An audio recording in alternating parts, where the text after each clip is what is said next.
আমার সব সময় মুড়ি খেতে ভালো লাগে না বন্ধুরা।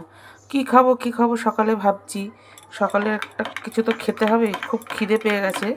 দেখো একটা হেলদি একটা ফুড, হেলদি একটা খাবার তৈরি করে নিলাম। চিয়া সিড ভিজিয়ে রেখেছিলাম উষ্ণ একটু গরম জল করে, তারপরে যেহেতু আগের দিন আমার ভেজানো হয়নি, বেলাতে আমি ভিজিয়েছি চিয়া সিডটা, ওই জন্য একটু উষ্ণ গরম জলে চিয়া সিডটা ভিজিয়ে রেখেছিলাম। আর 5-6 চামচে ছাতু জলের মধ্যে দিয়ে দিলাম, আর চিনি দিয়েছি 2 চামচে, নুন দিয়েছি সামান্য একটু দিয়ে এবার আমি এটাকে 1 গ্লাস করে নিয়েছি। এবার আমি খাবো এটাকে, খেলে পরে পেটে অনেকক্ষণ থাকবে, আর দুপুরবেলায় রান্না হলে তারপরে খেতে পারবো।